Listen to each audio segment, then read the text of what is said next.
I'd like to call our meeting to order. First, I'd like to recognize that we're doing our business this evening on the unceded traditional territory of the Hupetchesett and Sishot First Nations. Council, are there any late items? And City Clerk, I don't believe there's any late items. I'd like to, Council, let you know that Councillor McClellan isn't with us this evening. He's on the other side of the Pacific, or at least heading there at this point. And Councillor Minions is joining us by telephone. Good evening, Councillor Minions. Good evening. All right. A motion to approve the agenda circulated would be in order. So moved, Mr. Mayor. I'll second that, Mr. Mayor. All in favor? In favor. Carried. Thank you. I'd like to welcome back Councillor Washington. Thank you, Mr.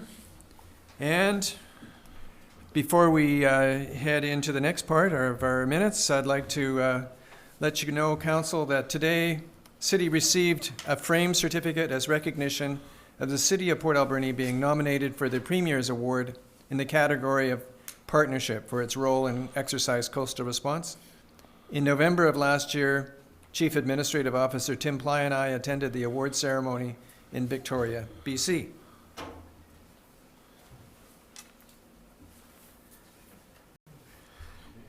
The annual award ceremony is the BC Public Service's highest recognition event.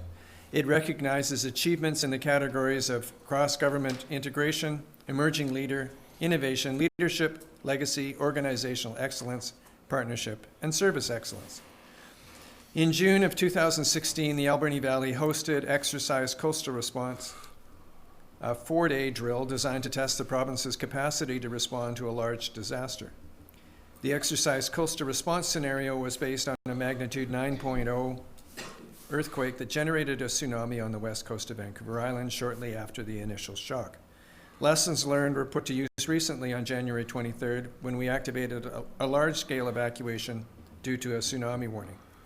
Although Exercise Coastal Response did win the award, the nomination alone speaks to the, although Exercise Coastal Response did not win the award, the nomination alone speaks to the outstanding work of the City of Port Alberni, Alberni-Clayoquot Regional District, and Sishot First Nation in hosting the event. The first exercise of its kind in British Columbia, involving 52 agencies and 600 individuals. While receiving this recognition on behalf of the City, I want to acknowledge the efforts and commitment of City staff who committed many hours both in preparation for and during the exercise. Well done, everybody. This will hang with pride in City Hall.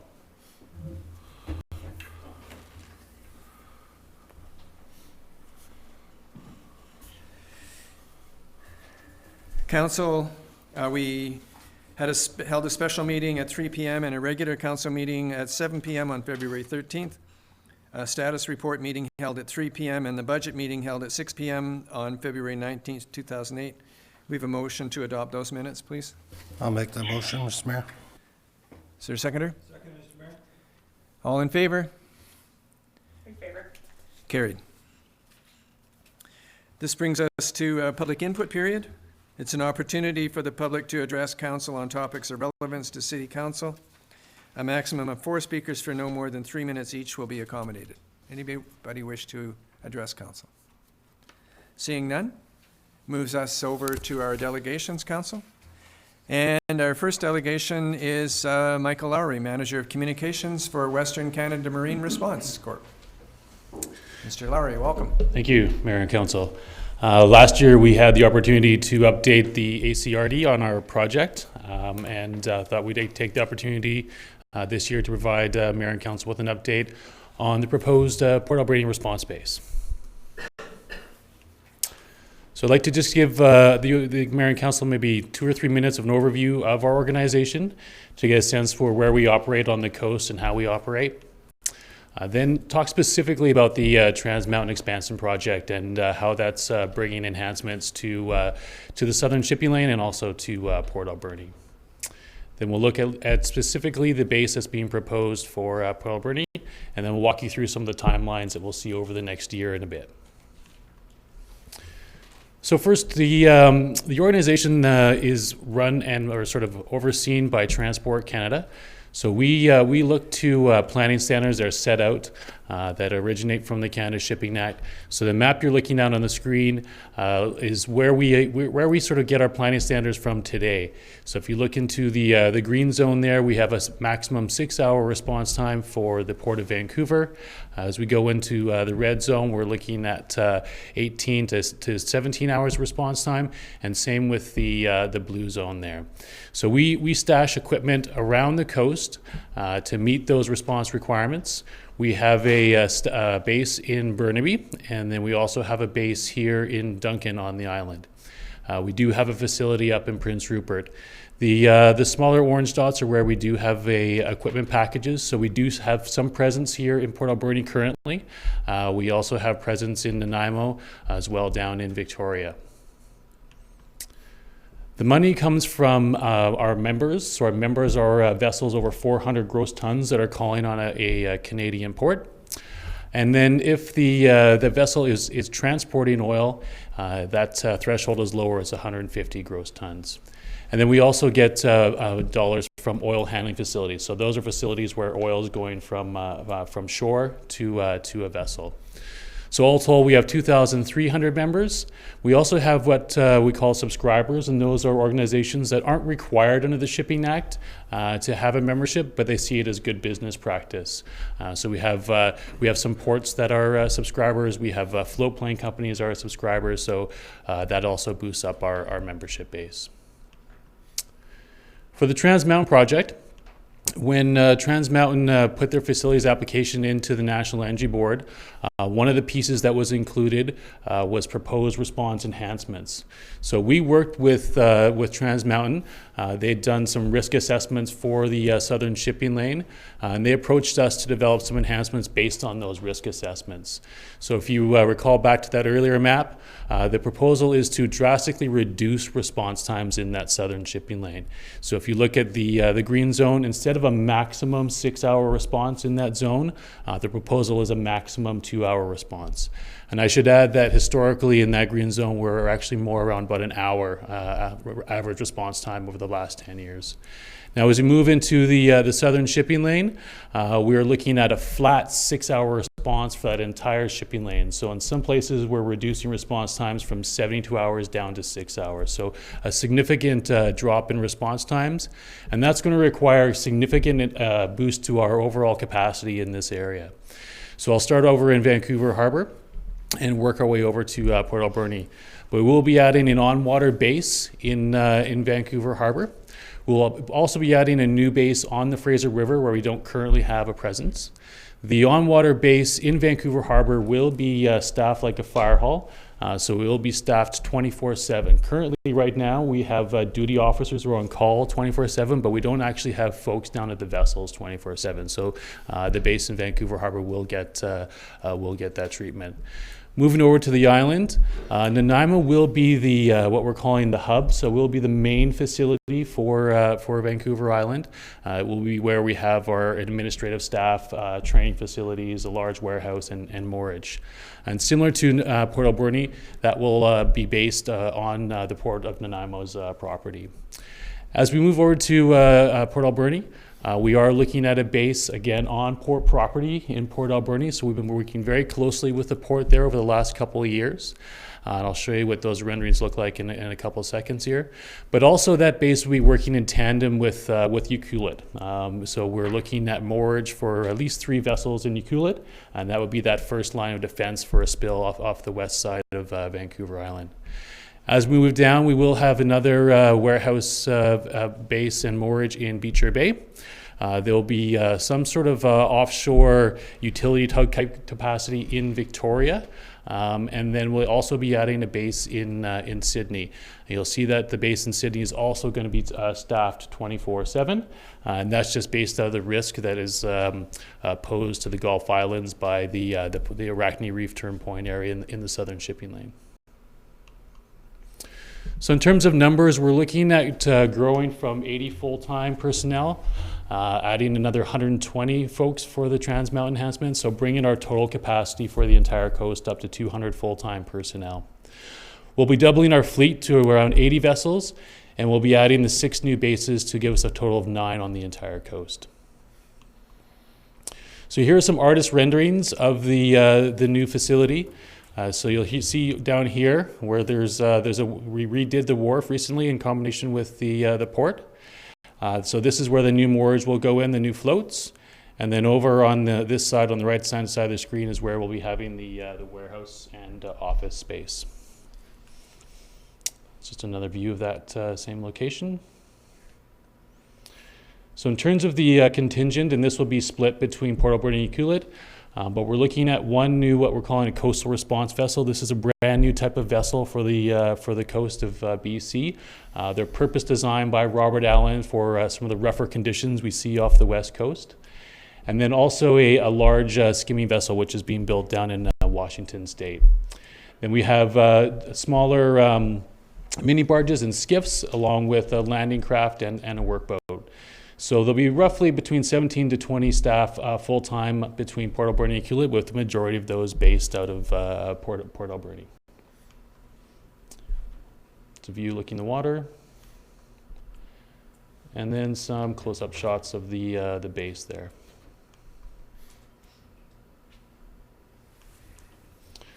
So in terms of timelines, the recent in-service date for Trans Mountain is looking at December 2020.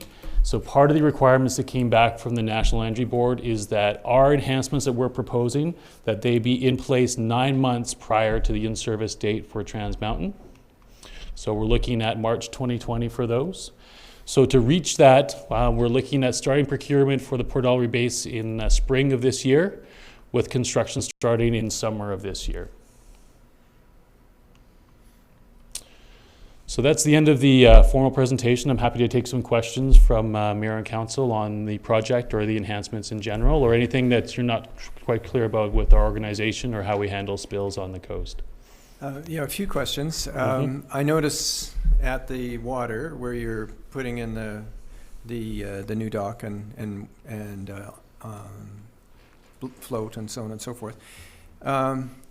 When the public comes down, of course, they're going to be really curious to see what's going on there. And I'm wondering, is there a place where the public can go to get some information about what it is that you do and how you operate and so on? Yeah, no, that's a great question. So we are actually going to be meeting with the port tomorrow to talk about that very issue.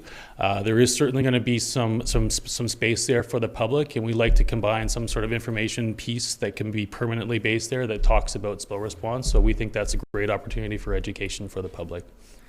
Okay, and you're increasing your the number of personnel by 150%. And are those people already trained, or do you have to begin training now, or do you have to search Canada for them? Or yeah, no. So that's a great point. We draw our staff, current staff, and future staff from the marine industry. So we're looking for mariners who already have the marine training, and then we train them in spill response. So for these new personnel, it'll be the same approach. And there's a hiring schedule to allow for that training to be done and to accommodate that length of time. So we've already started hiring some of the base managers and the support sort of the operations supervisors for those locations, and then we'll start to bring on some of the sort of deckhand type positions later on in the year. So they do have that time for training. Okay, and my last question for you, it looks like there's about 20 personnel between Port Alberni and Ucluelet. How many do you expect in Port Alberni? How many in Ucluelet? It'll be, the majority will be in Port Alberni. So we're likely looking at almost 100% of those in Port Alberni, but they'll be tasked out to be doing vessel runs kind of on a regular basis down to Ucluelet. So some equipment will be kept in Ucluelet? Yes, yeah. So we just came from there this afternoon looking at some different spots for moorage. So there'll be vessels stationed in Ucluelet. Okay, thank you very much. Council, any questions? Councillor Alberni and then Councillor Paulson. Thank you, Mr. Mayor. Thank you for the presentation. So is it all contingent on, like the Port Alberni facility, is it all contingent on the Trans Mountain project? Yes, so all of the enhancements that I walked through are entirely contingent on Trans Mountain. So the way it operates is we get our regular funding through those members that I mentioned that are legally required to have an arrangement. We are charging Trans Mountain a separate bulk oil cargo fee to fund these enhancements. So those enhancements are based on the Trans Mountain project. I'm just wondering if it's delayed for whatever reason, what happens to your timeline? Because it sounds like you're pressing ahead, which is great. Yeah. But what happens if the pipeline is delayed? Yeah, for so whatever reason? we've seen 2 delays so far. There was a 9-month and then a 3-month. So we did push some of our capital expending back, but there's pieces underway that we're not pulling back on. There's vessel builds in Singapore right now, for example. We're going to need to start signing leases right away. So we have our own timelines for each one of the bases, and those aren't contingent on Trans Mountain's permitting process. They have their own timelines, and we have our own timelines as well. Cool, thank you. So my other main question, I guess, is in the event of a spill, the spill usually happens in can often happen in inclement weather or whatever, that kind of thing, right? So what kind of weather conditions can you or do you anticipate being able to clean up a spill in? Yeah, so most of the spill response equipment is starts to lose efficiency around Beaufort 4 conditions. So you're going to start to see skimmers not be quite as effective and boom not be quite as effective. One of the things we've been looking at is how to improve that capacity in terms of getting better boom out there and getting better vessels out there. So I talked about the purpose-built vessels that were getting built by Robert Allen, designed by Robert Allen. But also there's new booming systems that have come out of Norway that can handle larger, rougher seas. They're called current busters, and we have a number of those in our fleet. But certainly, just like a forest fire, heavy weather situations definitely going to impede upon a response for sure. And just for the non-mariners out there, can you tell me what Beaufort 4 is? When you start to see sort of heavy swells on the ocean, heavy whitecaps, that's roughly around Beaufort 4. Yeah. Councillor Paulson. Thank you for your presentation, and I wish it wasn't contingent on Trans Mountain. I'm sure that Trans Mountain will eventually get built, but we have a fair amount of tanker traffic off the west coast of Vancouver Island anyway, and it's kind of shocking to me that we don't have a response center on the west coast of Vancouver Island. So I wish you guys well, and I look forward to having you in our community. Great, thank you. Anything else, Councillor? Councillor Daniels, did you have a question? No, I'm okay, thanks. Okay. Well, Great. thank you very much. All right, thank you. Council, our next delegation is Marcy DeWitt, and she's with the Health Network, and she's here to talk to us about her homeless count project that she's just Yes, thank you. So for the purposes of the provincial homelessness count, I'm actually working as a contractor, so not through the health network at this point, but I'll give you a quick little background on the project and who we will be working with it for the provincial homelessness count. So a quick overview of the 2018 provincial homeless count. We will be working with 9 to 12 other communities across the province to implement this methodology from BC Housing. So BC Housing has taken up an agreement with Homelessness Services Association of BC, who's a newly formed nonprofit and they are an amalgamation of ShelterNet and another organization in Vancouver who's often done the Metro or homelessness count in the area. And so they are co-designing the methodology for this count. And the purpose of this is to ensure that we have really good data for all of BC, which BC Housing can use in order to make some decisions around housing policy and other pieces moving forward with the new government and advising the new government around homelessness and poverty in our area. So the methodology has been developed by HSABC, and it is consistent throughout the province for comparability. Maggie Hodge Kwan and I have been hired locally to assist in the project management and implementation here of this methodology and the way that they've kind of rolled out the overall 24-hour count period. So what we've been doing is engaging local stakeholders, such as yourselves, to provide information on the actual 24-hour count activities, as well as to just really gather any additional information from community partners. So we want to rely on your knowledge sources to help inform and make sure that the day goes as well as possible.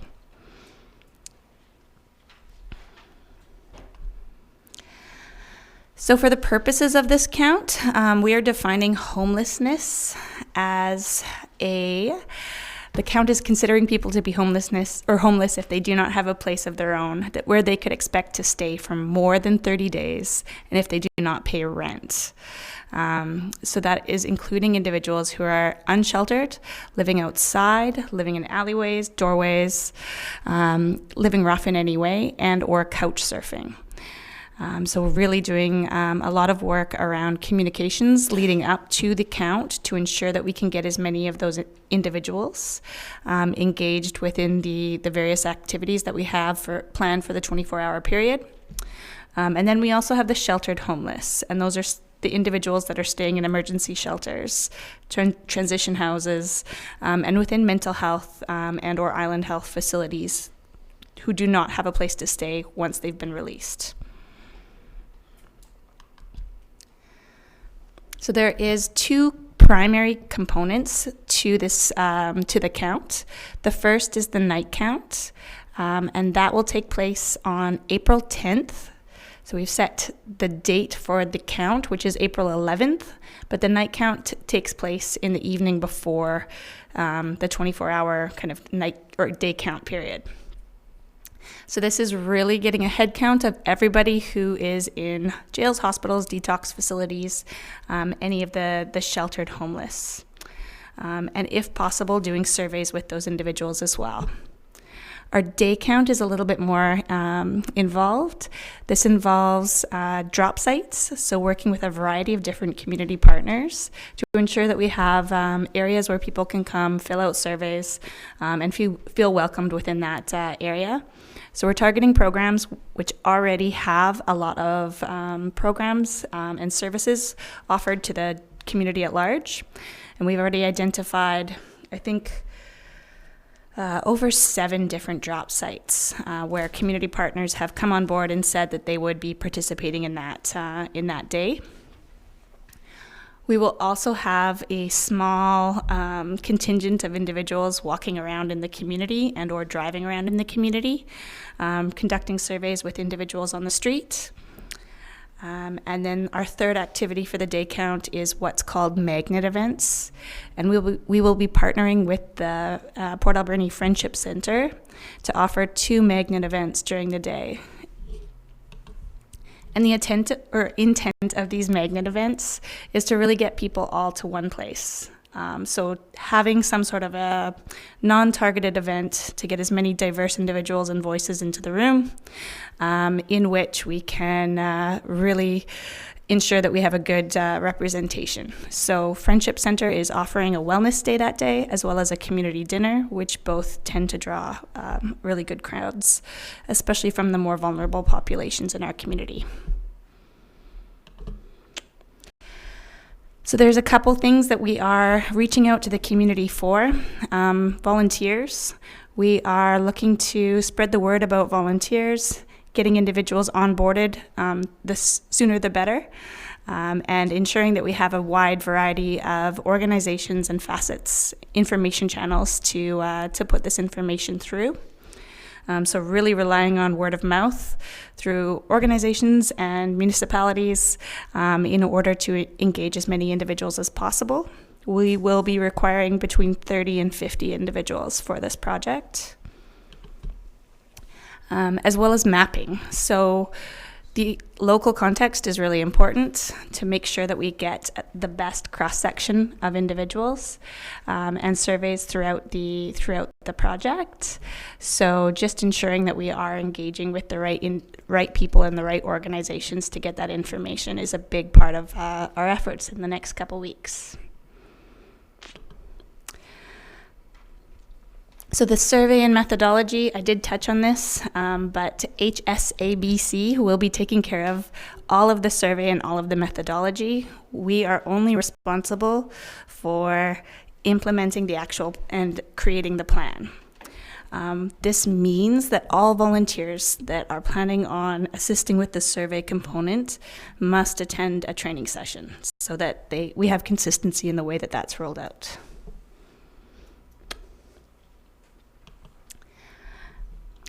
And that's about the extent of the information that we have right now.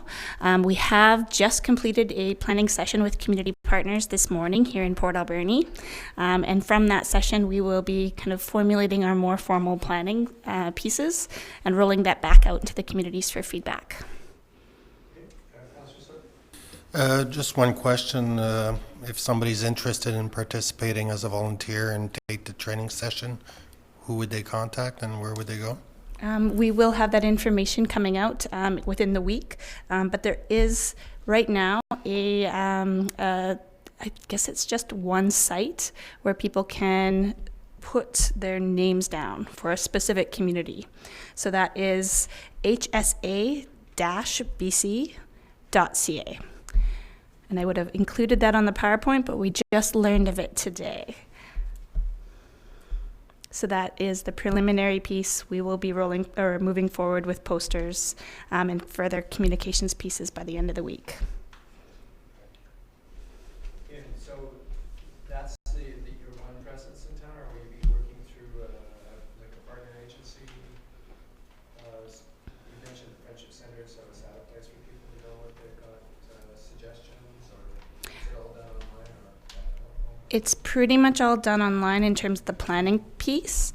For the day of, we have a variety of different partners throughout the community and a variety of different areas where individuals will be providing survey information.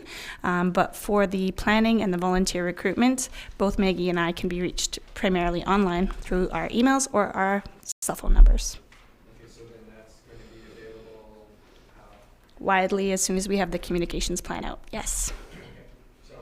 Make sure that we get that at the city and we can make that available to people if they're asking for it. Great. I often get told quite convincingly by various people in the community that there are homeless people living in certain places. And then I go look and I don't actually see them or sometimes I'll see evidence that maybe somebody's been there at some point in the past, but it doesn't look like a current location for anybody. Mm-hmm.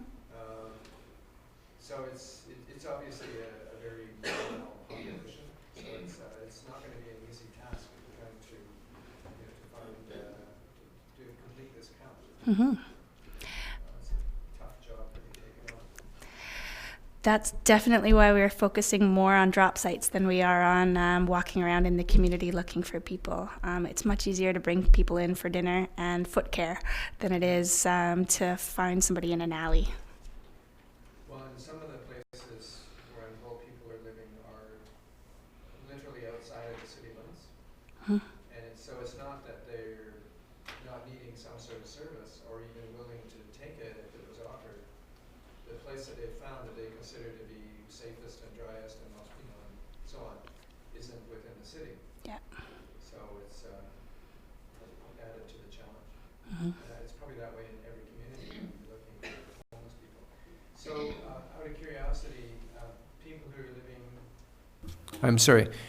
People who are living in, say, the campsite behind the Timber Lodge or one of the mobile homes at the old McKinnon's dairy farm or the Par 3 golf course or whatever, are those people considered homeless or not?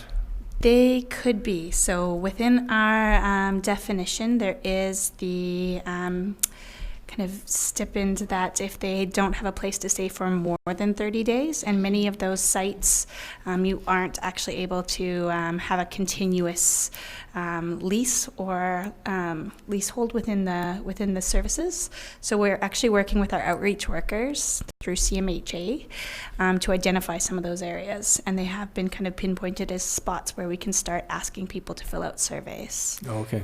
Yeah, so that's going to be a little bit of a touchy gray line, whether they identify themselves as homeless or not, but that will be something that we will be ensuring that we get volunteers to that area. Yeah, some of those people perhaps they wouldn't necessarily consider themselves homeless because they're staying there for a period of time until they're waiting to go to another part of the world. Mm-hmm. So I'm just wondering if your definition takes that into consideration or not. Definitely doing our best within that definition. Another population that we've targeted that's very similar to that is our youth that are at risk, that are often couch surfing and don't often consider themselves homeless as well. So really doing our best to ensure that we have information out prior to the day of the count, so that those individuals know what we're looking for when we're coming into their areas and into their programs. Right. Yeah. Okay, well, thank you. Councillor Paulson?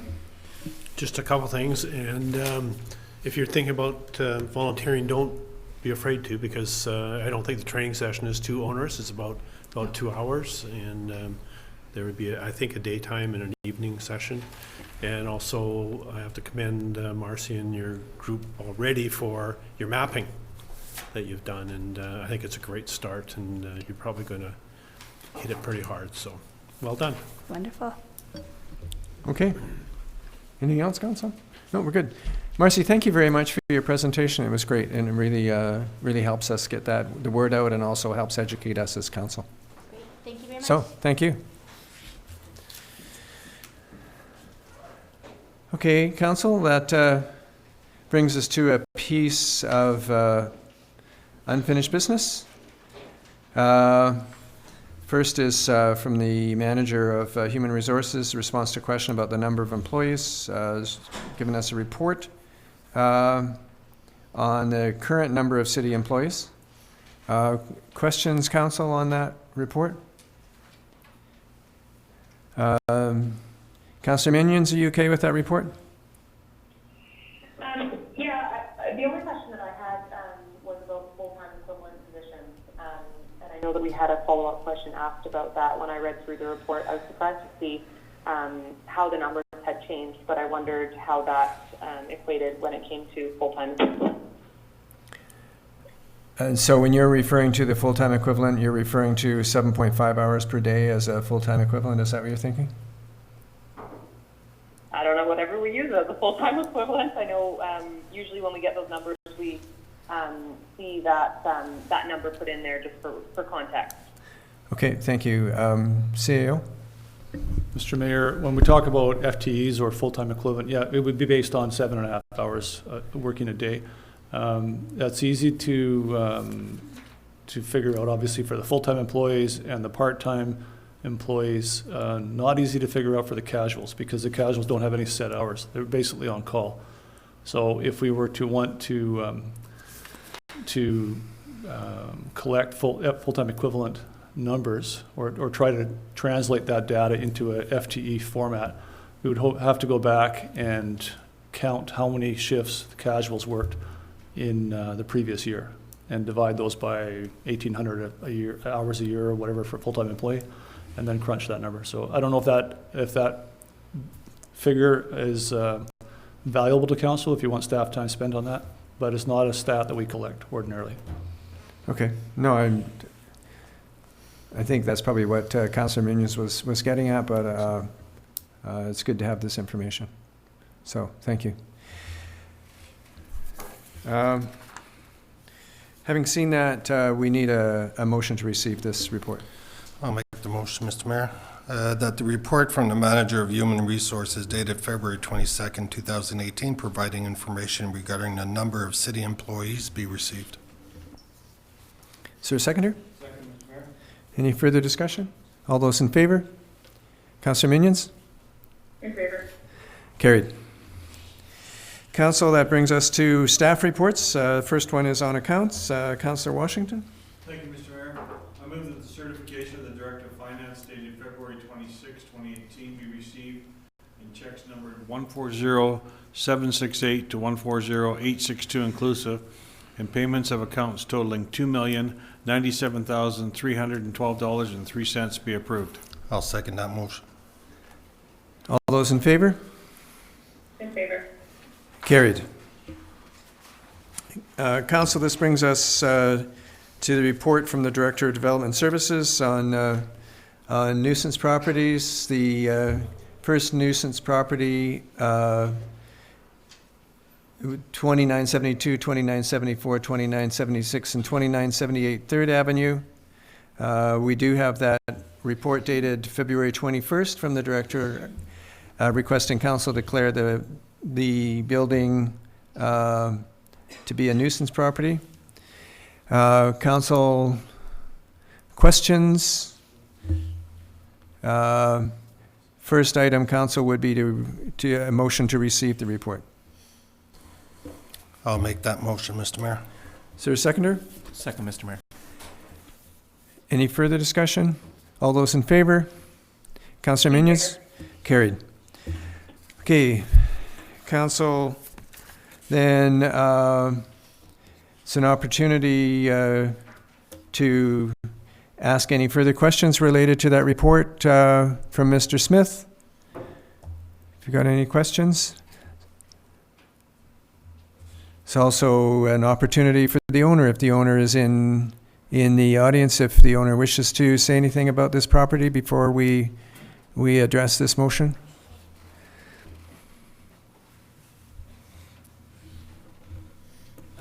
Hi, I've not met you. Okay, thank you. Did you have anything to say about your property before we deliberate on this one, Mr. Brown? Just that we had a hoarder in one part of the building, the 2976. She's been removed. It took quite a long time. Hoarding is probably the worst thing that goes on in Port Alberni. Part of the problem is, or was, the Salvation Army forever leaving their bins open for the public to bin dive, which goes on by more and more people these days. And these people have this problem that they don't understand. They think this stuff's gold, and it's not. And basically, this girl filled this building up, and despite time and time again trying to get her to move everything out, she was reluctant to do that.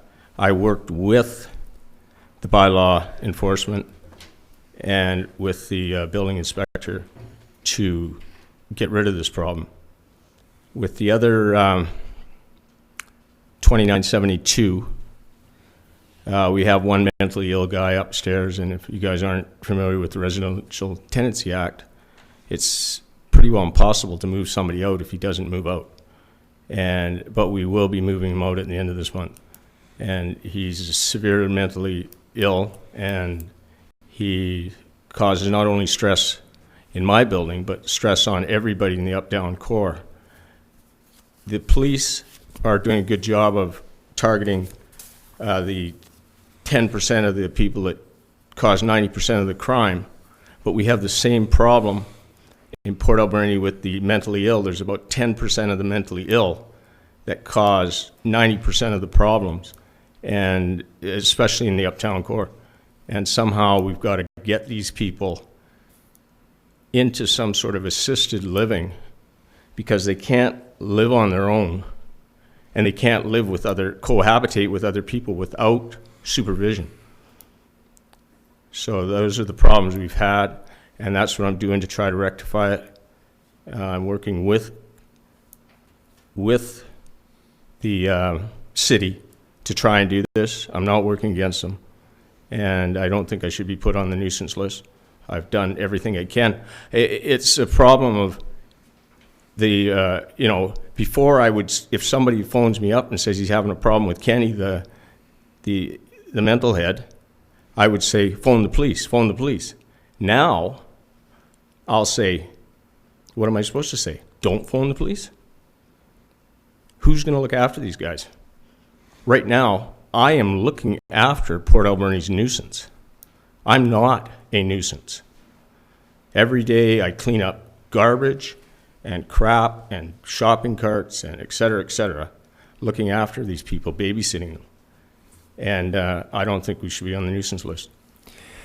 Okay, thank you, Mr. Brown. This is the building that we have that we're talking about right now, just for people that aren't aware, is the affectionately known as the CJV building. Yeah, it's the old radio station. And I've actually been through that property. I don't know whether you owned it at the time or not, but I have to tell you that that building was in the worst condition of virtually any building I've been through. It's not a building that I would want to see anybody live in.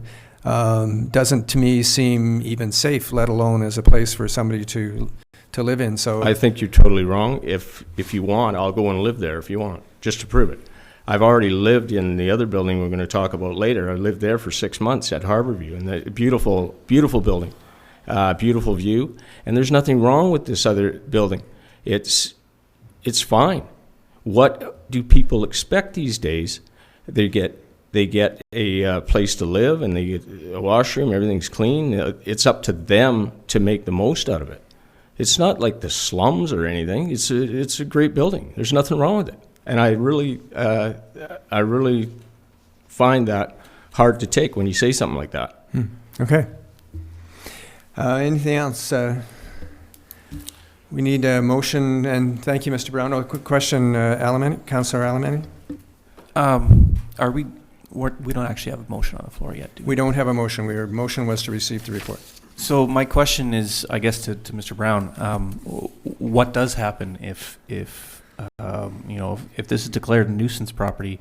What happens to those people in the residences? The other residents? Change how you approach things? Is my question. I don't know. I haven't been in this situation yet where when something's declared a nuisance, then all of a sudden you don't want the police there. Right now, I've been going out of my way to how to handle something is always call the police. Call the police right away, and then if there isn't a problem, you can always call them down. It's like that same 911 thing. Some instances you call the police to the 32424 number, and other instances you have to call 911. So if somebody phones me with a problem, then I make a decision on how they should handle it. In the past, it's mostly I would tell them to call the police. Now, it may change. Okay, Councillor Sobey? So, Mr. Brown, if some of your tenants that live in the building, and I gotta admit, I've been on the property that the mayor's talking about, and you were having the ownership of it, and I found it pretty much unlivable. Speak up, I'm hard of hearing, sorry. Okay. I'm just telling you, Speak like you're talking to your grandpa. No, I'm speaking right now. I'm just telling you, I've been there. I've been there under your ownership, and that building is not livable. It's simple as that. What standards am I based on? I've been on UN tours, I've been in the poorest countries and everything, and I've never seen people live the way they live. And I'm just saying, as a landlord, I'm hoping that you visit your establishment or you visit your property almost on a weekly basis, and you can see the living conditions in these places. And I'm just going to deal with that. My other thing I wanted to mention, the nuisance bylaw. Anybody that their lives are in danger or they have a medical emergency and all that, you're not going to be charged for any first responder calls. These are calls that we're dealing with tenant disputes between tenants and having problems, and police always going there for noise and so forth. If they call you and they're saying that there's a loud party and people can't sleep and all that, are you going to go and talk with the tenants, or do you expect the police to do that? Now I would go and I would deal with it myself. If there's a problem in the past, if there's some sort of danger, then I tell them to phone the police. And a lot of times I do go down there at night, and I visit my property daily. And when you say that about the property, You're wrong. No, What? I'll No, repeat hold it it. if you didn't I'm hear it. talking now. Go ahead. Okay? Go You're ahead. wrong. You're absolutely wrong. Okay. If the person in that suite makes it look like it's deplorable, that's their choice in there. They're the ones that are messy. They're the ones that have problems, keeping a place nice and neat and tidy. The rest of the place is nice and neat and tidy and everything. I'm in there daily. And you don't feel it's your responsibility to keep a proper living conditions for these people? I can't babysit them Okay. 100% of the time, I understand. okay? Mr. Mayor, I'm ready to Just, read the uh, motion if there's any questions. One more comment from Councillor Washington. Thank you, Mr. Mayor. Mr. Brown, upstairs in the old radio station part, how many tenants are up in that? How many are up there right now? There are 6 rooms right now. Because my memory serves me, when I used to go up as a radio station, there was only one washroom. There's and- 2 And a washrooms. small kitchenette area. There's 2 washrooms. Okay, so six tenants share 2 washrooms and 1 area for cooking? That's right. Okay, thanks. But there's 2 washrooms. Councillor Sobe? Oh, I'm sorry. Thank you. A motion to receive has been made. All those in favor of receiving the report? Councillor, carried. Okay, Councillor Sobe? Thank you, Mr. Mayor. I'd like to read the motion that the council for the city of Port Alberni declare the property located at 2972, 2974, 2976, and 2978 3rd Avenue, Lot A, District 1, Alberni District, Plan VIP 5719, PID number 005-906-831, Parcel A, DD B78291, Lot 2, Block 71, Alberni District, Plan number 197, PID number 006-819-818, and Lot 2, District Lot 1, Alberni District, Plan VIP 8690, PID number 005417392, a nuisance property. Is there a seconder? I'll second that, Mr. Mayor. Any further discussion, Council? Councillor Paulson? Just one comment, and I'm not sure how the vote will turn out here, but once again, in the report, Mr. Brown, it indicates here also after the nuisance activity should be reviewed by council after a year to evaluate whether the designation needs to continue or if it can be removed. And I know you've talked about some improvements and stuff that are coming up, but there is an opportunity after a year for this to be reviewed. So, yeah, just want to make that comment. Okay, thank you. Councillor Alemany? Thank you, Mr. Mayor. So I have a couple questions. What's our capacity to be able to deal with not only just this nuisance? We might as well talk about the other ones that are coming up as well. We have potentially 5 properties that'll be designated as nuisance properties. We don't have a new Department of Bylaw Services, so I don't know how this would actually happen. I don't know how we would actually enforce any of this. So that's my first question, I guess. CEO? Mr. Mayor, that's correct. We don't have our bylaw enforcement department staffed up yet. We're already interacting with this building and the other buildings that you're going to discuss tonight. So our interactions wouldn't necessarily change. The difference is that if this was to be designated a nuisance property, then nuisance responses or draws on city resources that are not emergency in nature, the cost for those could be put back against the building owner. That's the difference. So it doesn't mean, a nuisance designation doesn't mean that we'll spend more time on that building. We're still going to be interacting with the building regardless of the designation. It means there's a cost recovery capacity for the city with the designation, which the nuisance building working group has requested that this be brought to council, because that working group feels they need this leverage in order to reach that, to bring that building into compliance with the regulations. Okay, that's fair enough. Just the comment in general that I have is and hearing Mr. Brown today, I'm afraid that we are going to make the problem worse by potentially putting more people on the street to count. So that's that. I can't see how this is going to help if the only real difference is that we're going to not have to pay for it. The risk of putting more homeless people on the street is, I don't know. It doesn't seem worth it to me. Okay, Councillor Sobey? In response to that comment, this is going to assure that the existence residents that are living there are going to have some proper care. They're going to feel safe in the environment, because if I was a responsible landlord, I would be removing certain problems in the building. A lot of people, it's affordable housing, and I actually respect Mr. Brown to provide affordable housing. But the problem is it safe? And a lot of the problems is it's not safe, and people just, they need a place to stay, but they don't want to go at these certain establishments because they don't feel safe. Simple as that. There's nothing wrong asking to be able to have a place to sleep without being worried of somebody walking in and so forth. So that's my response. Anything else, Council? On the motion, all those in favor? Councillor In Minions? favor. Opposed? In favor. Thank you. Motion carried. Next property we're considering, we have the report dated February 21st on the building located 3183 3rd Avenue, and that's known as the Harborview Apartments.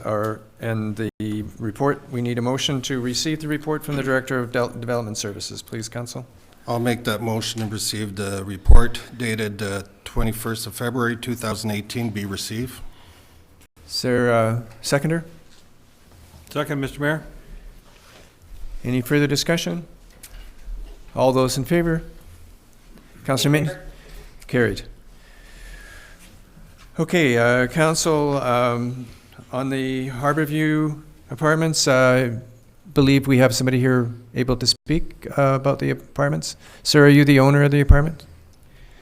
I'm the president and director of a half owner of the building. There's a title search and a corporate registry search. I'd like to file that, please. Oh, just give it to the city clerk. Thank you. Thank you. Then I'd like to file a letter that I received. Sorry, sir, could you just give us your name? I apologize, Martin Chambers, but it's a record there. Okay, thank you. My name, address, and everything, and my status in the company, and the fact that the company is a half owner of the property. At 4:49 p.m. this afternoon, when I happened to be in Port Alberni, dealing with Chris Colclough, Remax, and a number of other matters, I was handed this document.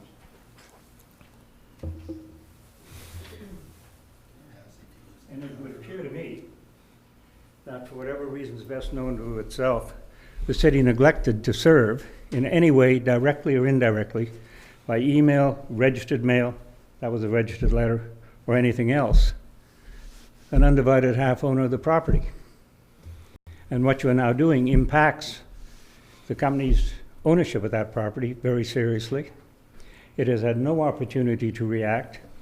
It has no knowledge of this. And the only reason I got that is that I then called up Randy and arranged to meet him at the Steampunk and said, Chris said that this is coming on for hearing this evening. What's going on? Because I don't know anything about this. And Randy said, well, I didn't send it to you. And I said, well, would you care to go over to your house at 3rd Avenue and print me out a copy? Which 10 minutes later, I got it. Okay. So I'm respectfully suggesting that the city kick this over for a month, and we jointly will endeavor to address all the city's concerns. I can't do anything more than that. I come here perhaps once every 10 days, and I'll make sure that I address Harborview. Thank you, Mr. Chambers. I know that one letter went out. I wasn't aware of the CAO. It's there that I just filed that letter. That one went out on the 13th. I got it this evening at 4:49 PM exactly, noted it on the letter, Yeah. and scanned it to the administrator of the company, Folded Hills Farm, which has been around for a long time, incorporated in 1971. It's an extensive owner of properties, but it doesn't normally manage them. Okay. Mr. Brown has two capacities. He is an owner of the property, and he is the person who runs it on a day-to-day basis. But with respect, if the city is going to take serious action, and very possibly justified action for all I know, we should have been advised, in which case management and owners could have addressed the concerns. And there are concerns. And I've gone through the building today, and while there are some obvious improvements, such as the fencing out front, which stops all the people who normally come there and congregate when they come out of the reception area next door that's run by the Hope, what is it? Who runs the operation next door? Bread of Life. You'll have noted that there's a new fence there. You'll have noted that the yard is being cleaned up, because I noticed some long time ago, without recognizing that this was en route, that improvements were to be made, and some of them have been, and many more will be. But I think it's not unreasonable to adjourn this over and call us back in a month, and then we will have had opportunity to deal with city staff and hopefully move matters in a direction that the city considers reasonable under the circumstances and lead to further improvements. Thank you, Mr. Chambers. CAO, and then Councillor Sauvé. Mr. Mayor, it might be helpful to hear from Director of Development Services, Scott Smith, around what actions we took in notifying owners on title. Yeah, that might help clarify the conversation. Okay, thank you. Mr. Smith?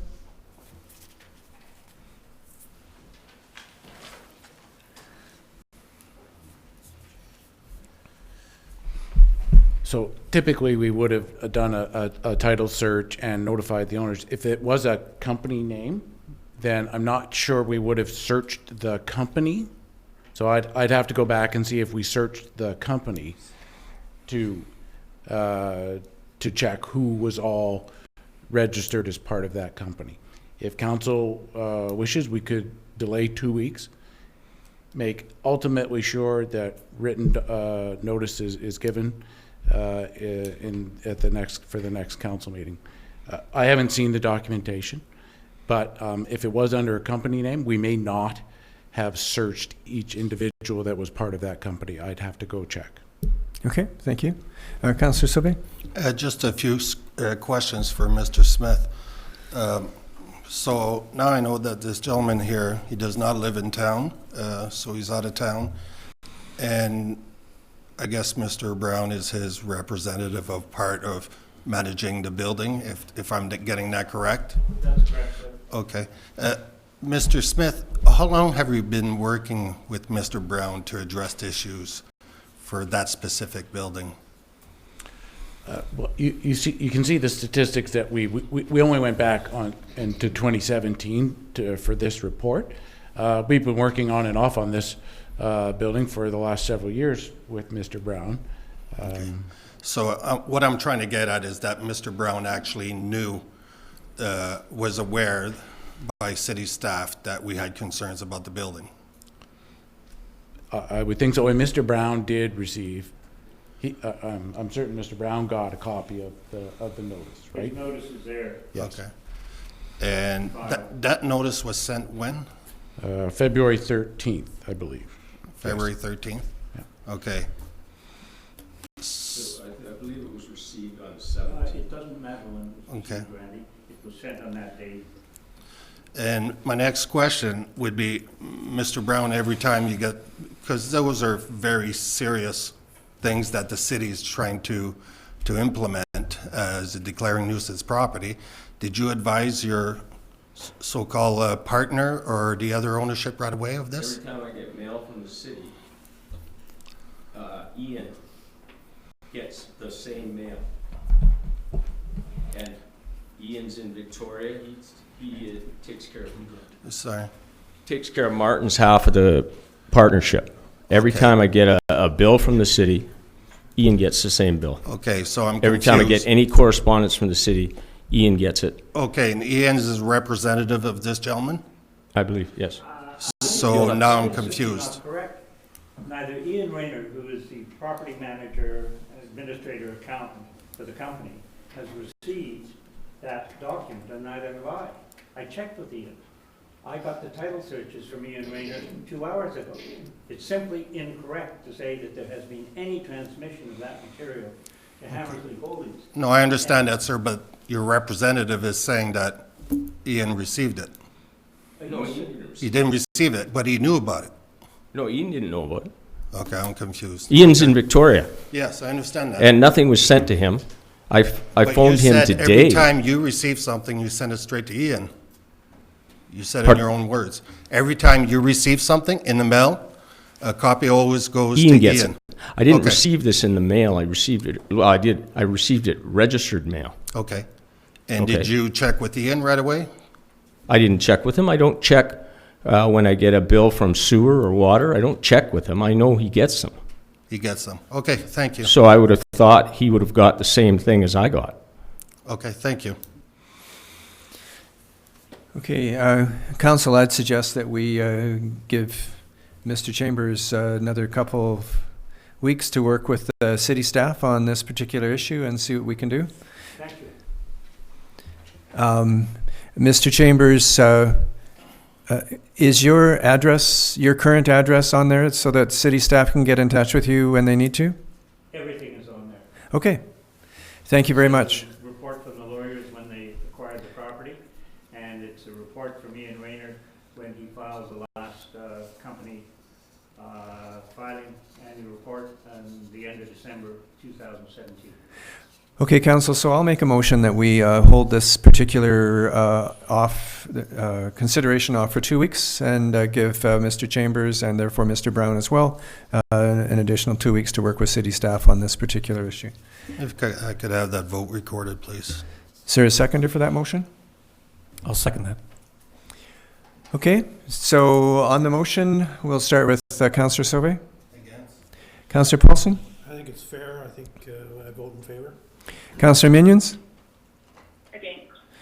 I'm in favor. Councillor Alemany. In favor. And Councillor Washington. I'm in favor. A motion carried.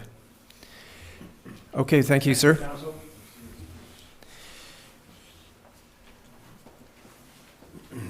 Council, that brings us to from another report from the Director of Development Services, nuisance property 4963 Angus Street and 2966 4th Avenue. We have the report also dated February 21st, requesting council declare the building a nuisance property. A motion to receive that report, please. I'll make that motion, Mr. Mayor. Second, Mr. Mayor. Okay. All those in favor? Council. Favor. Okay. Council, this is the property known as the Beaufort. Any questions, council, on this report? In that case, then we have a motion to consider. Is there someone prepared to make this motion? I'm prepared, Mr. Mayor, that the Council of the City of Port Alberni declare the property located at 4963 Angus Street and 2966 4th Avenue, Lot B, District 1, Alberni District, Plan Number VIP 32610, PID Number 000167851 as a nuisance property. Is there a seconder? Second, Mr. Mayor. Before we vote on it, is there somebody who represents the property owner? Okay, then on the motion, all those in favor? Oh, sorry, Councillor Sauvé? I just want to confirm, so we don't go through this again, that the property owner has been sent a letter by registered mail and so forth and notified everybody Yes, and they did respond. There's an email attached Yeah. to the staff report. And so they weren't able to attend tonight's meeting, but they did send an email to you. This is both from the person who leases the building and the owner of the property. Thank you, Mr. Smith. Okay, on the motion, all those in favor? In favor. Opposed? Motion carried. Thank you, Council. Council, that then brings us to the fifth item, which is from the McLean's Mill Society, their monthly report. Report dated February 15th from the Executive Director of McLean Mill Society, providing information about current developments, marketing, operations, and upcoming events. And Deanna Beaudoin, welcome. Mr. Mayor and Council, thank you for having us this evening. Tough act to follow. So we'll move on to something that's a little bit, hopefully, more positive. So I just wanted to chat with you guys quickly and update you. I was away during the budget process, but I wanted to thank each of you for the pre-approval for our budget. This allows us to begin our season with haste. So we'll be beginning our maintenance on the rail line, on our main line, actually next week. So this is very exciting for us. I thought you might have a couple of questions for me regarding our lack of financial report this evening. So I wanted to address that also. I did write it in my report, but as you may or may not know, December was our year end. So right now that's being handled by our very astute financial folks, and they will be bringing it to our AGM, which will be in April, we believe. And at that point, that report will be brought back to council. And then January, February, and March will be released, or at least January and February, depending on when it comes out for us. So everything will be caught back up, and as always, they will be available to the public. Yes. Okay, Councillor Sauvé? Just one question. The month-end reports, and I just need to understand how it's processed and all that. When it's completed, it has to go to the board before it's released to council? Yes. Okay, thank you. But we have timed our board meetings to a degree to fit this schedule as well. So we recognize that that reporting period is very important. This is an irregular meeting for me. Actually, we'll be back in 2 weeks. So hopefully, and I'll have some great news for you as well. We like great news. I like bringing you great news. It sounds like, you know, a lot of things are cooperating with the mill right now, including the weather. So it's, you know, I'm looking forward to a good beginning to the year, a great year in 2018. That's us as well. We the weather, not so much. We're actually a little tiny bit held back on our campsite, not enough to delay us in our main projects, but right now, because it was freezing and freezing ground is not so fun to dig into, we've taken a little break. So we're on schedule there for our May opening with our campgrounds. We have decided to power 6 of them now, so that was something that was new for 2018. We're moving full steam ahead. I'm just going to throw that out there. And we are also really excited about the event process this year has been really, really well received. I've actually got a call tomorrow with the Port Authority of Nanaimo. They're very interested in working with us again this year. And there's quite a large interest in corporate events. That's what we were hoping for. That's what we're going after. So it's nice to start seeing those inquiries coming in. So we're going to see that in addition to all the great programming that we're doing. And I do anticipate us opening, and our first train will be in April this year. So that's very exciting. Okay. Councillor Sauvé? I'm not sure about the dates, but the cruise ships, talk about them coming in and hopefully getting the steam train ready. Yeah, so super great work from the Port Authority there. We are really pleased that we are identified as one of the reasons why they're wanting to come back into the valley here. But this is a really great opportunity for all of us. This is one of the things that we are really working towards as a collective, the entire valley of tourism. But that I think is a really awesome opportunity to take that back in. Steam has not been something we've ever put to the side. We always had the intention to bring steam back. This was a business decision last year. We had to make those decisions to bring us where we need to be financially. So I'm very, very confident that we're going to be running steam in 2019, absolutely. And dealing with those let's just talk about the ships coming in and starting to come in, thank God, next year.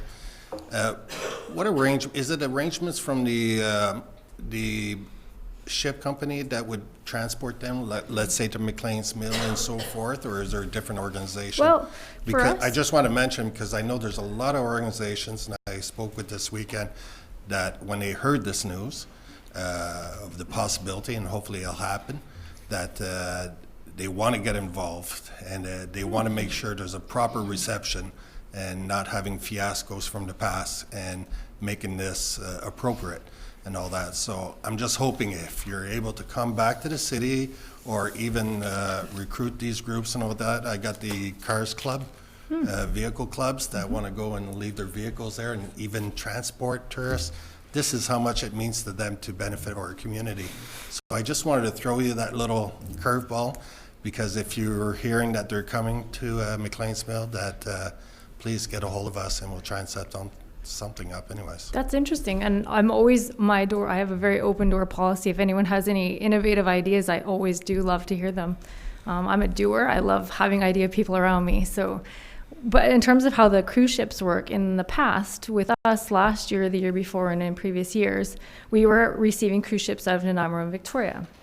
Well, what they do is sometimes an intermittent company who will be preparing the excursions would rent buses, take the guests from the cruise ship terminals there. They would tour through Cathedral Grove, perhaps do the Lady Rose or some of our other assets we have in the community, and then meet at the train station taking the steam train or whatever train they're on out, and then they have the experience. And then usually there's actually 2 buses per excursion, so one will be going out, and then the other bus meets at the mill site and they have their experience, and then they swap, and then the other people come back.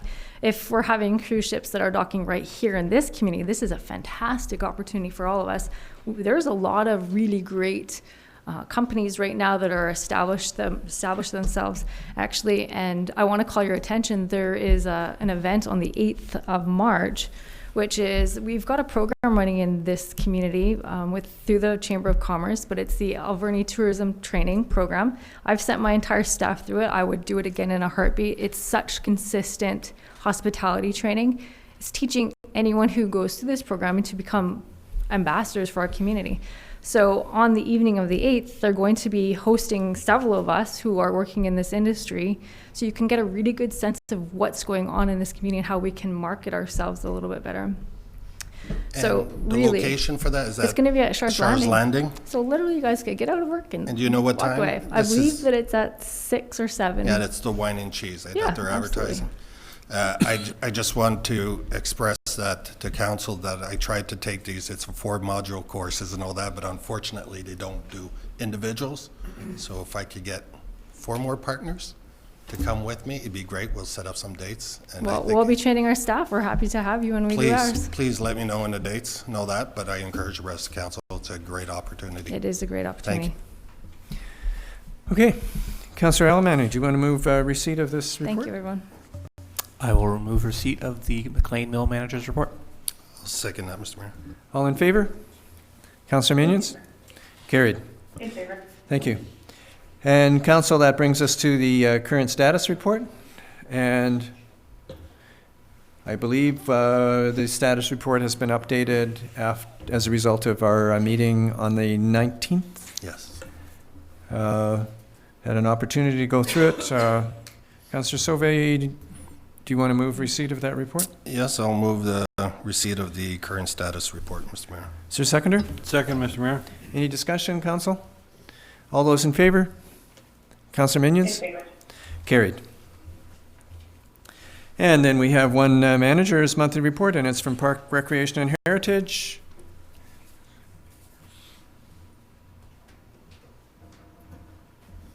And I believe Director Thorpe is here. Thank you. Welcome. Before I turn it over to council for any questions in my report, I wanted to touch base briefly on the Canada Day planning group. So I met with the group last week, and there's grave concern about the ability to mobilize the 61st annual Canada Day festivities. And so the Women's Business Network, of course, had sort of bailed out the event for the past number of years. They're keen to mentor new volunteers. Our issue at this stage is having enough volunteers to make this year run. So I've got the date of the next meeting on Wednesday, March 14th at 8 p.m. at Echo Centre. And so the group is essentially pleading with community to say if we'd like to have a parade and any sort of festivities on July the 1st, we need community to step up to make this happen. And so if anyone has any questions or would like to inquire about the event, the Pam Craig's email's there, pam_Craig@outlook.com. And again, encouraging community to come out on the 14th at 8 p.m. at Echo Centre to make arrangements to volunteer in any sort of capacity for the event. It would be a shame, of course, like I say, the event's been running successfully for 60 years, and we'd really like to ensure that we see its 61st annual event. And any questions from council on my report or Canada Day? Councillor Soe. Just pretty much a statement to the community is that when I first heard about this 2 months ago, that there was a chance that we wouldn't have a Canada Day parade and activities in our community, I'm telling you, I was devastated. Not just because I used to be a Mountie and it's important for me, but for the fact is that it actually brings community spirit, and I just really don't want to lose that. And just speaking about Santa Claus parades, there's a lot of stuff, but it's all based on volunteers. And a lot of people talk that, it's a shame that Canada Parade is not going, or how come we don't have a Santa Claus parade. I really encourage them, Canada Parade, please get a hold of Pam. But even Santa Claus Parade, get a hold of our Parks and Recs department and to show some initiatives and to bring some spirit in this town. It's just a call out, and I hope you don't mind me stating this, but it'd be a shame, a real shame for this community that we lose these opportunities. Thank you. Councillor Paulson. Just make a quick comment, and not that it's a total clean slate that you're looking for, because there are certain key individuals that will stay in key positions there, but I think we identified there's 17 directorships, and then certainly the day of the event is when you need your muscle and your boots on the floor, and certainly it was very impressive to see the fantastic fellows at the last meeting, and certainly they would like to step up and take some aspect, and so it's things like that we need, and it could be a group of people. I'd like to say the Bulldogs would help out, but they've gone home by that time, but they would be a group of 22 like that can make a huge difference, and anyway, you can get involved and you can put as much time in as you want, or without the 1 hour volunteers and your short 1 hour, right? Okay. Good job, you guys. And so just to speak to Councillor Paulson's note about bodies or sort of the capacity that the group's looking to fill. So there's essentially 14 subcommittees. So all in, the group is looking for 75 bodies, boots on the ground, day of. And like I said, about 14 of those which can be individuals or organizations stepping up to do the planning ahead of time. So to ensure this event moves forward, we need to have, like I say, about 14 committed folks between now and beginning of July, and then the day of would be all in 75 folks to make this event happen. Councillor Minions, they're looking for a treasurer. Crickets? So who's yeah. I don't think she's there anymore. So who's I'm here. who? So I understand that Councillor Minions is chairing this meeting on the 14th. Is that it? All in favor? No. So who is going to be chairing the meeting? This is actually part of the issue. So we've on behalf of the department, I've assisted with some of the administration. Of course, Pam Craig, with her name being up there, she's of course taken a huge leadership role along with her colleagues Bessie and Angie with the Women's Business Network. But at this stage, one of the issues is there isn't a chair. So there hasn't been an individual or a few individuals step up as co-chairs of the event. So at this stage, we don't have anyone steering the ship, as it were. So again, the Women's Business Network has agreed to stay on as mentors. And they actually have developed a playbook. So there's already this document that shows how to run a turnkey event. It's literally just getting enough folks around the table. I just got notification of an organization that might be interested, and I sent the particulars to Pam. So good for them, and we'll see what happens. And I'm absolutely happy to liaise with council as well. If there's any information that any mayor and council might have, I'd be happy to circulate that on as well.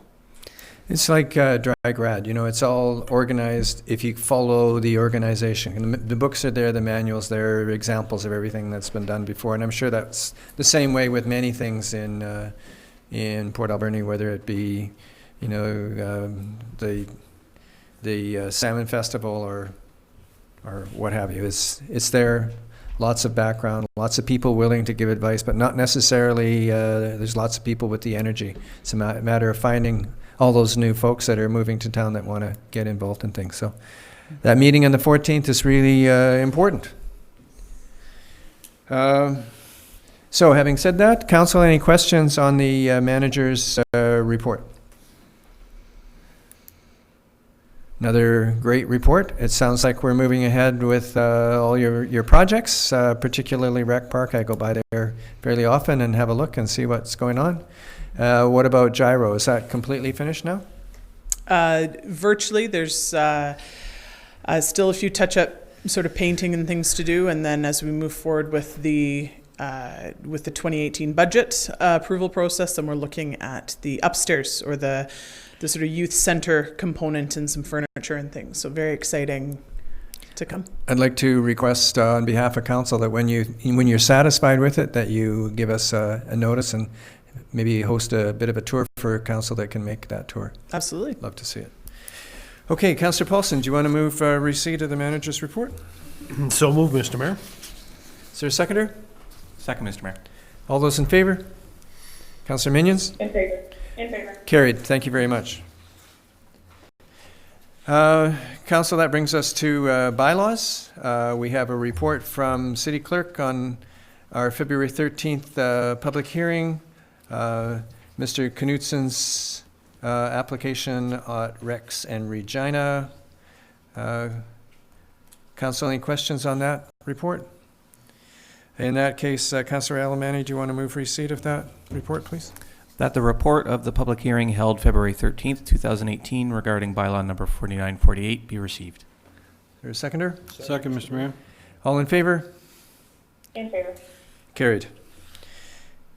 And then from the Director of Parks, Recreation and Heritage, we have the Community Heritage Commission bylaw, 2018 bylaw number 4959. We have a report providing information on revisions to the current Heritage Commission bylaw. Any questions, Council? Councillor Paulson? Just a quick question, just for clarification for the general public about eliminating the AV tourism rep. So just as a function of, I guess, the lack of participation with AV tourism, the committee or the commission didn't feel it warranted continuing at this stage. Okay, thank you. So, Council, this is essentially a repeal and replace. This is essentially what we're being asked to consider. So the first is to receive a motion to receive the report. So, Councillor Sauvé, do you want to make that motion? Thank you, Mr. Mayor. That the report dated February 26, 2018 be received. Is there a seconder? Second, Mr. Mayor. All those in favor? In favor. Carried. That the Community Heritage Commission bylaw 2018 bylaw number 4959 be now introduced and read the first time. Second, Mr. Mayor. All in favor? That the Community Heritage Commission bylaw 2018 bylaw number 4959 be read a second time. Second, Mr. Mayor. All in favor? Councillor Minions? In favor. Carried. That the Community Heritage Commission bylaw 2018, bylaw number 4959, be read a third time. Second, Mr. Mayor. All in favor? In favor. Carried. Thank you, Council. Then, Council, that brings us to H, correspondence for action. And we have one item, a letter from Roland Smith, dated February 21st, requesting information regarding the process of selecting members to the McLean's Mill Society. Councillor Washington, do you want to move that motion? Thank you, Mr. Mayor. I move that the letter dated February 21, 2018, requesting information regarding the process of selecting members to the McLean Mill Society be received and staff provide a report at a later date. Is there a seconder? I'll second that, Mr. Mayor. Any discussion, Council? All those in favor? Councillor Muniz? Carried. And then, Council, that brings us to our informational correspondence. We have a letter from Gary Lajeunesse, an email from Gary Lajeunesse dated February 10th, providing his views on the air quality in the Alberni Valley. We have a letter dated February 6th from Mabel Elmore, MLA from Parliamentary Secretary for Poverty Reduction, and she's providing information on strategies and looking forward to working with Council to reduce inequality and create equal opportunities for everyone. We also have the minutes of the Air Quality Council meeting held February 1st.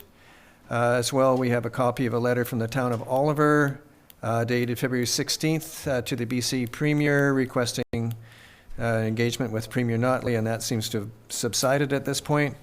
And then we have a copy of a letter from the District of Sicamous dated February 14th to the Minister of Municipal Affairs and Housing requesting support from the province by agreeing to 50% of the provincial share of cannabis tax. Sharing formula be provided to local governments. And then from the City of Enderby, a copy of a letter dated February 20th to the Minister of Public Safety and Solicitor General requesting support from the province by agreeing to 50% of the provincial share of the cannabis tax. And then from the RCMP, information on the current status of the municipal policing agreement. And then we have a letter from the District of North Saanich, copy of a letter dated February 21st, providing their resolution to ABICC and the UBCM in relation to the upcoming legalization of marijuana. And from the Reconciliation Committee, we have the minutes of January 24th, 2018. And before we have this motion, I want to give thanks to Councillor Minions for all of her hard work on behalf of Council with this Reconciliation Committee. So, a motion to receive and file. Yes, Councillor. Sorry to interrupt. I just wanted to talk about, are we sending a letter of support also along with the District of Sicamous? Because I really feel when it's going to come to the cannabis for the taxes and so forth, that some cities are going to be really left in the loom with a small percentage coming back to the city, which is going to cost us not only in municipal policing and so forth, so many costs that we need to recover. So my question pretty much is, are we sending a letter of support along with District of Sicamous? Councillor Sylvia, if you wish to make that a motion, I'm sure Council will consider it. City Clerk? Mr. Mayor, Council already passed that resolution and we submitted a letter some time ago. Okay. Okay, thank you. Thank you. Then, Councillor Sylvia, do you want to move receipt and file? I'll move receipt and file of all these informational correspondence. Okay, seconder? Second, Mr. Mayor. All those in favor? In favor. Carried. Thank you. And Council, that there is no report from in camera, and that brings us to the Mayor's report. February the 13th, I met with the Island District Commander for the RCMP and talked about a number of things, but particularly the cost of policing for us. And wanting to explore different models to see if there's some possibility of addressing the significant cost for us as a city. It's approximately 20% of our entire budget. February the 14th, I was at the ACRD meeting, and I will give a report on that right after this. February the 15th, I met with the new Executive Director of Tourism Vancouver Island, and he will be working with Mr. Deacon, and he's certainly available at any time to come and address council should council wish. February the 19th, I met with Ned Dwyer, who's the president of Catalyst, talked about a number of issues, but particularly talked about the impact of this of the current trade dispute with the U.S. and the significant problems that it could cause for Catalyst. On the 20th, the City Hall, together with tremendous assistance from City Hall staff, we hosted John Howitt, grade 4-5. I had a tour and spent about an hour with Mrs. Davidson's class. 21st, I met with the Executive Director of the Canadian Blood Services, and she provided information for city staff and for the city on their upcoming blood donors clinic and the dates of the future ones in 2018. On February 22nd, I met with a consultant to discuss hake and the taking of hake off the west coast of Vancouver Island. As well, I had a meeting of the Alberni Valley Emergency Planning Committee. Councillor Alemany will probably give a little bit more information on that. And on the 23rd, discussed at the Barclay, discussed forestry access on the private managed land. That was an event that was hosted by our MLA.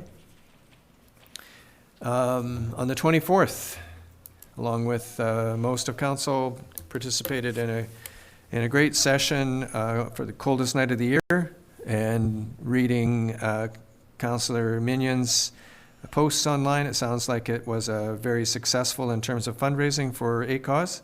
I know it was really successful in terms of the quality of the chili, so thank you very much, Councillor Mignons. And then last night on the 25th, I was at a whale talk at our aquarium, and it was amazing information, and I'd love to see this woman who's a researcher way up near Hartley Bay, lives there for 6 months a year. It's amazing. And hopefully she'll be able to come in and address students in some of our schools. So, Council, I move receipt of my report. I'll second that, Mr. Mayor. All in favor? In favor. Carried, thank you. And that brings us then to the regional district report. 3 items, Council. One about delegations at the last ACRD meeting. Chris Donison, who's the Executive Director for Music by the Sea, was giving an update on 2018. And then we had representatives from the Vancouver Island Spine Trail giving a presentation. And you know, Council, the Vancouver Island Spine Trail is almost complete from one end of Vancouver Island to the other. The biggest chunk is, frankly, along the Beaufort. So that's the part that they consider to be most daunting at this point. It will be one of these trails where you can get on and off at any point. You could do the entire thing, or you could do just a little bit of it.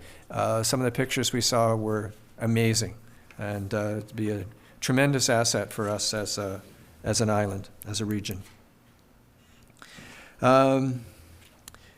The ACRD was asked for and passed approval of an extension of the Beaver Creek fire protection area in order to accommodate property that was nearby and wished to have fire protection, and as well is considering a draft bylaw to regulate wood burning stoves and appliances, very much in line with what the city of Port Alberni already has.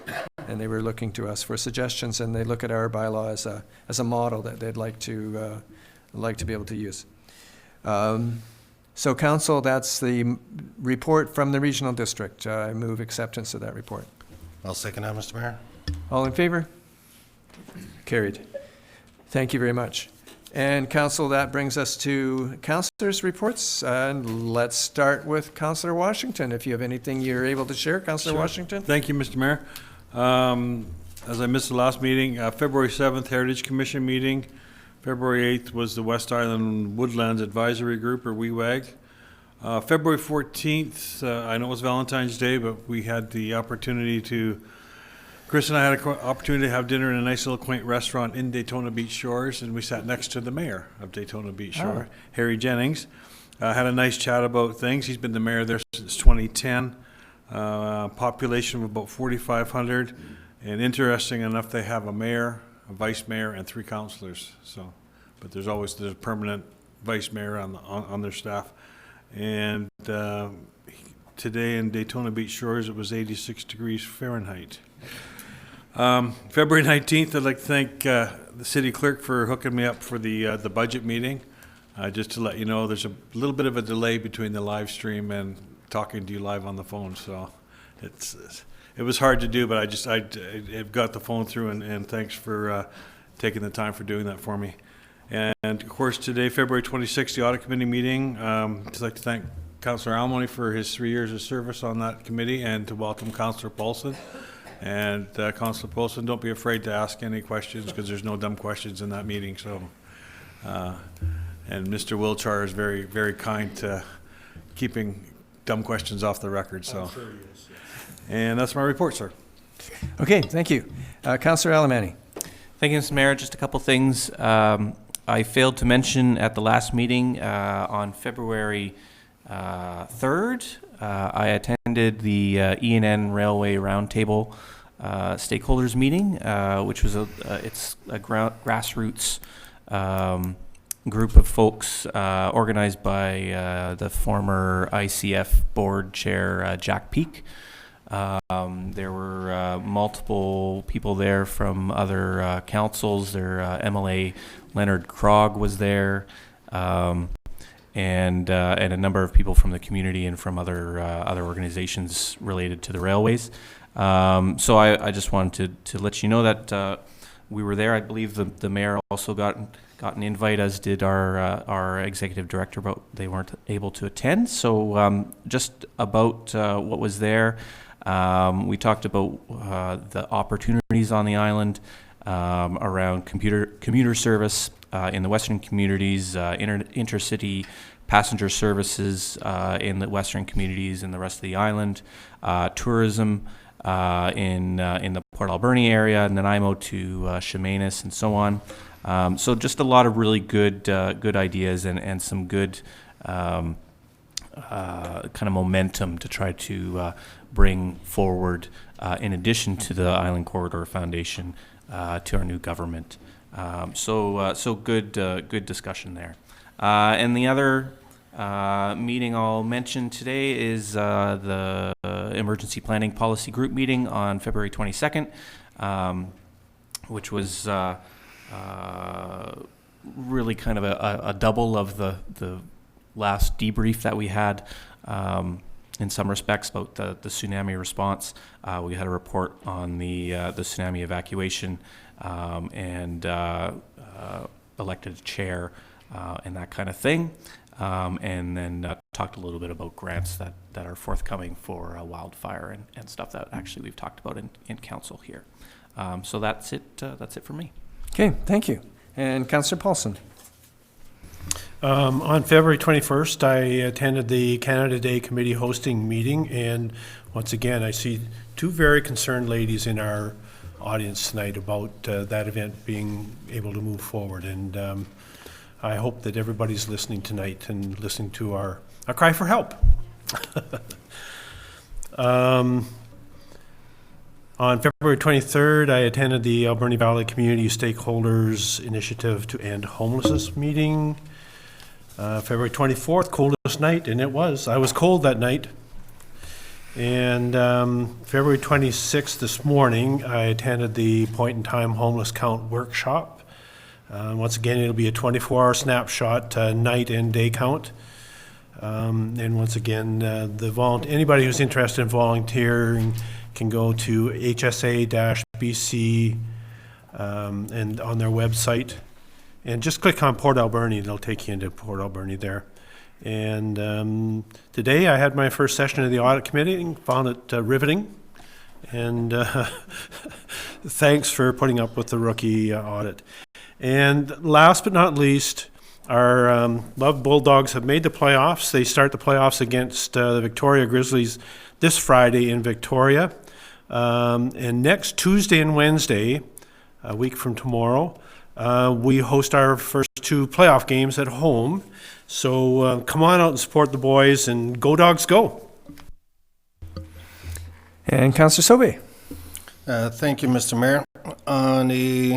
After I just got back from my holiday, on the 20th, I attended the Nanaimo Boys and Girls Club with my lovely, beautiful daughter, and there was a lot of discussion about what we're trying to generate here in the community. So we're in the early stages right now, but just working with them.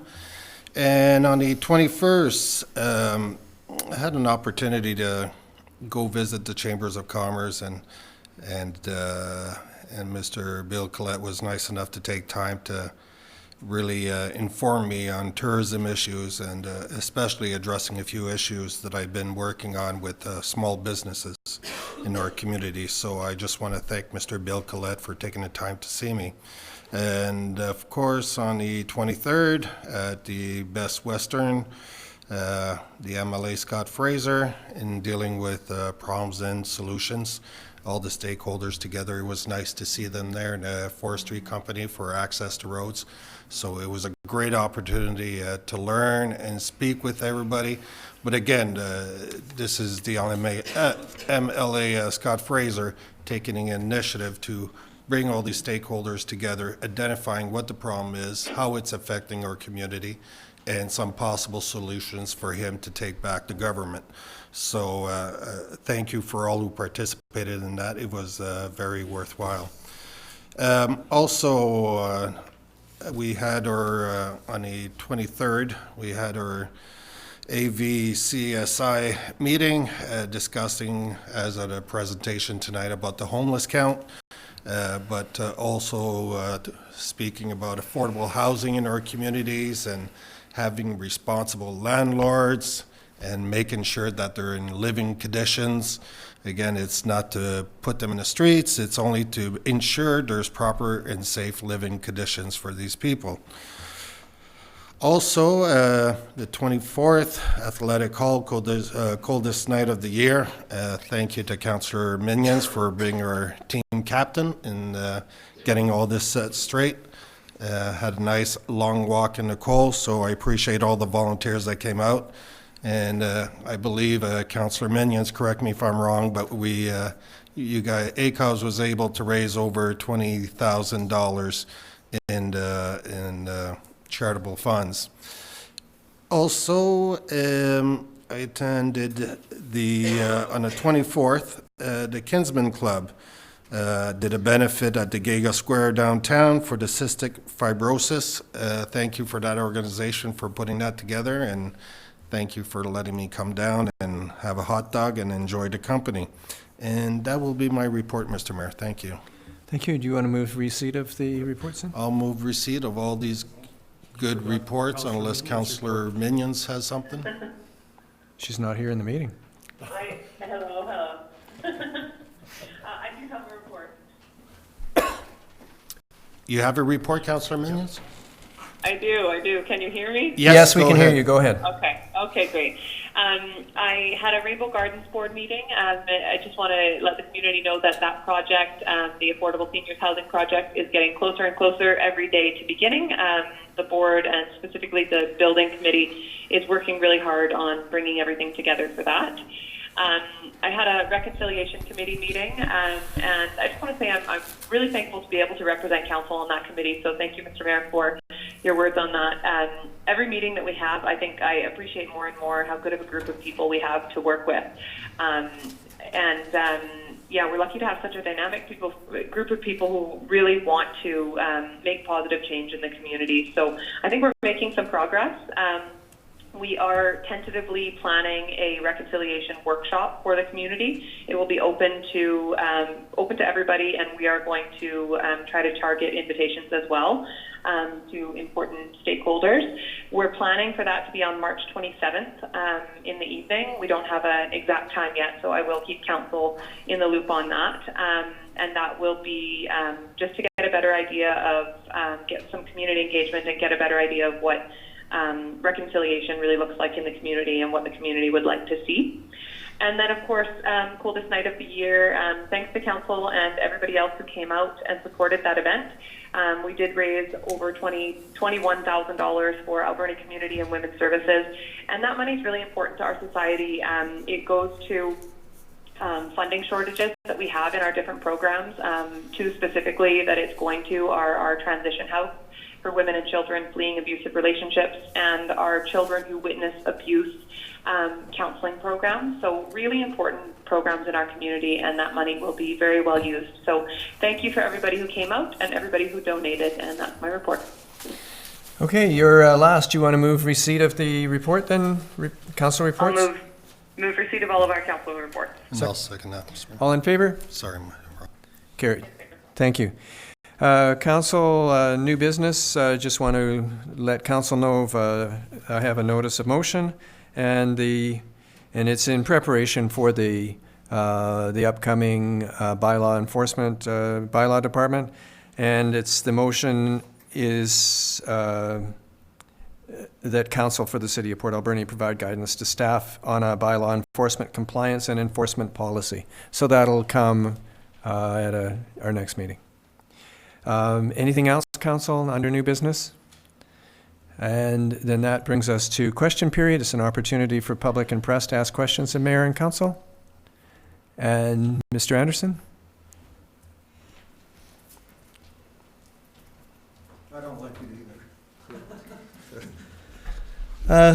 First, thanks for the information on the comparison on the staffing levels. That was helpful to me. Thank you.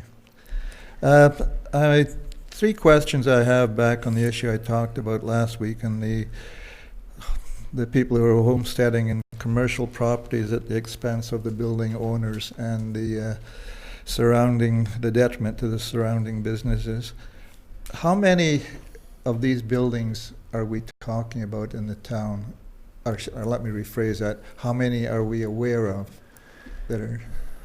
I couldn't give you an exact number. I guess we'd have to, again, get some information, check with our current bylaw, and find out. I can't answer that question right now.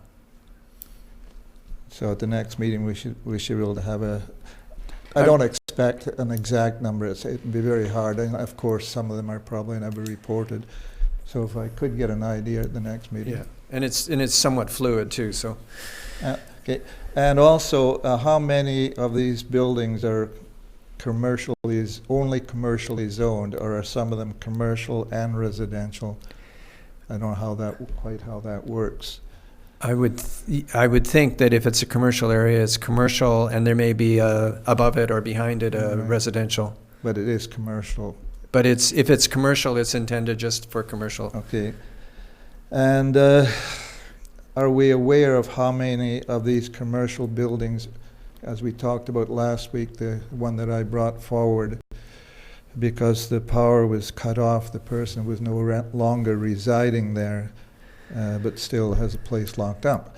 Do we know how many of these buildings that are being occupied by these individuals, how many of them are being used as a residence currently? Are they residing in them? Again, we'd have to try and get that information for you for the next meeting. I'm personally aware of one, but there may be staff that are aware of more than one. Right. So just to clarify my last question, how many that are being occupied by these individuals, are these individuals living in there? And I think you know why I'm asking that question. You mean how many people are living in them? No, whether they're actually living in them. Oh, I see. Gotcha. Yes. Right. Okay. Because then, well, I won't get into that. We've already touched on why I'm asking that question. Okay. And can I have a list of the buildings that you find out are being occupied by these individuals? Again, we'll have to check with staff on that and see if we can give you that information. Okay, thank you. Okay, thank you very much. Anybody else wish to address council?